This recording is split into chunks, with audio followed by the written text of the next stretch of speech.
বন্ধুরা, জাহান্নামের শাস্তি কেমন হবে জানেন?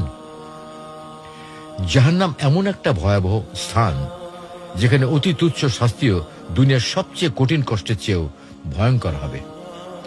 কোরআন ও হাদিসে জাহান্নামের শাস্তি সম্পর্কে বিস্তারিত বিবরণ এসেছে। প্রচন্ড উত্তপ্ত আগুন। আল্লাহ বলেন, জাহান্নামের আগুন খুবই ভয়ঙ্কর, তা মানুষের চামড়া ঝলসে দেবে। রাসূল সাল্লাল্লাহু আলাইহি ওয়াসাল্লাম বলেছেন, তোমাদের আগুন দুনিয়ার আগুন জাহান্নামের আগুনের 70 ভাগের 1 ভাগ মাত্র।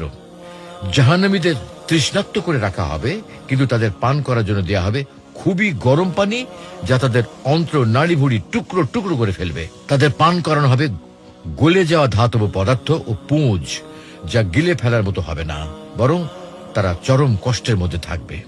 জাহান্নামীদের ক্ষুধার্ত রাখা হবে, কিন্তু তাদের খাবার দেয়া হবে জাক্কুম গাছের ফল, যা এতই বিষাক্ত হবে যা পেটে পৌঁছানোর সঙ্গে সঙ্গে শরীরের সমস্ত অঙ্গ প্রত্যঙ্গ ছিন্ন ভিন্ন হয়ে যাবে।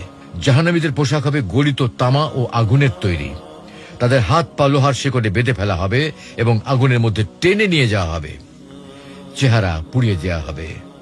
আল্লাহ বলেন, সেদিন কিছু মানুষের চেহারা আগুনে ঝলসে যাবে, তারা হবে হতাশ ও বিপর্যস্ত।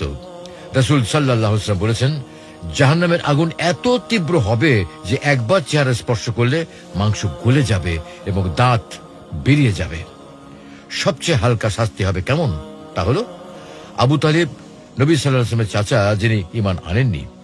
এর জন্য সবচেয়ে হালকা শাস্তি নির্ধারিত হবে।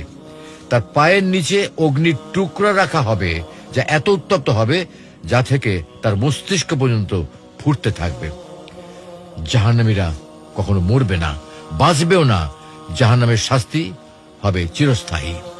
তারা বারবার অনুরোধ করবে যেন তাদের মেরে ফেলা হয়, কিন্তু তাদের মৃত্যু আসবে না, বরং অনন্তকাল ধরে কষ্ট সহ্য করতে হবে। কিভাবে বাঁচা যাবে? তওবা ও ইস্তেগফার করা, নামাজ পড়া ও আল্লাহর আদেশ মেনে নেওয়া, অন্যায় ও পাপ কাজ থেকে বেঁচে থাকা, সত্য কথা বলা ও অন্যকে অন্যায় থেকে বিরত রাখা, এবং দুস্থদের সাহায্য করা ও দান সাদকা করা। জাহান্নাম এমন এক ভয়াবহ স্থান যেখানে এক মুহূর্তের শাস্তিও সহ্য করা অসম্ভব। তাই আমাদের উচিত আল্লাহর অবাধ্যতা থেকে দূরে থেকে তার সন্তুষ্টির পথে চলা। আল্লাহ আমাদের সবাইকে জাহান্নামের আগুন থেকে রক্ষা করুন। আমিন।